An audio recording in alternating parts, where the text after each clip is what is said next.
Unhinged Walmart employee goes berserk. Unaliving employees. Let's get into it.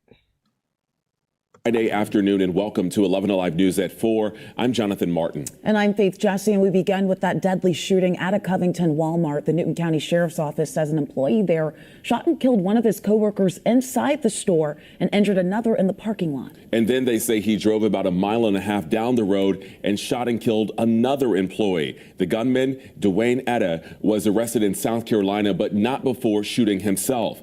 And that is where we find our Chase Howell tonight. Chase, what can you tell us about what happened earlier?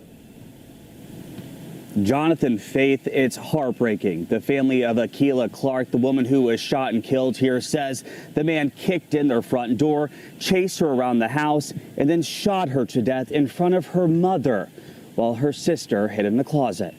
Just about 2 months shy of Akilah Clark's 20th birthday, police say she was gunned down by Dwayne Etta, who police say was her coworker. She's like how the sun's shining is probably her. Like, that's literally what she was. She was just the light. Like, she was the life of the party. Natalia Edwards is Clark's aunt. She says that's Etta's shoe print on the front door from when he kicked it in before going into the home and shooting her niece. And he came in her room and he went for her. Like, he walked right past my sister. He didn't even look in her direction. He didn't say nothing to her. He didn't point the gun at her. He didn't try to hurt her. He came for the target and he got his target, unfortunately.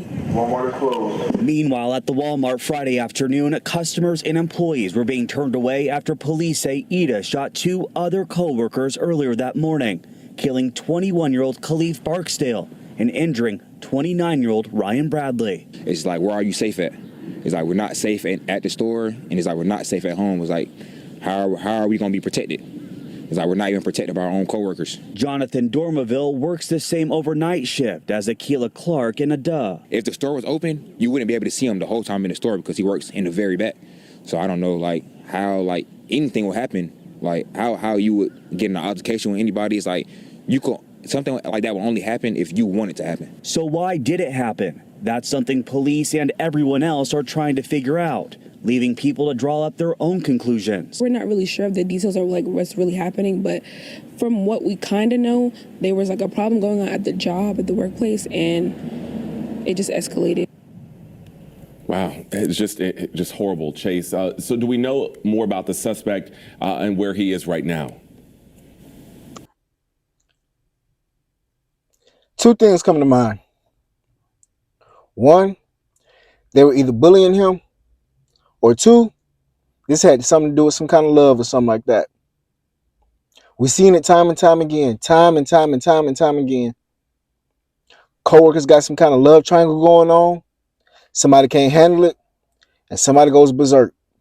We've seen it time and time again. And as times go on, people can't handle, being rejected. People can't handle somebody moving on. People can't handle somebody choosing somebody else. Or people can't handle somebody doing something behind somebody's back. That's my thought. That's my theory. That's my take on it. Either somebody being bullied or that. But to me, bullying only stops in high school, middle school, high school. You get over that type of thing. So to me, this has something to do with some kind of love, sex, something like that, Condolences to all the families, of course. But that's my take. That's how I see it. I think this is really why they say leave all relations not at work. Don't bring none of that to work. Don't be dating employees, co-workers, none of that. I think this is really why they say it. Because when things go left, things go left. Let's see what else, if there's anything else left. Yeah, Jonathan, as about 2 hours ago, the Newton County Sheriff's Office says he's in a hospital in Augusta after he shot himself in South Carolina, where police found him after he allegedly shot his coworkers. Sounds like a crime of passion. Without any details, nobody knows any details, anything like that, without going through phone records and anything of that sort. I bet my money on it, it's a crime of passion. Reason why I say it's a crime of passion is because when we look at people who go unhinged from bullying, they don't necessarily take themselves out or try to. But when it's about love,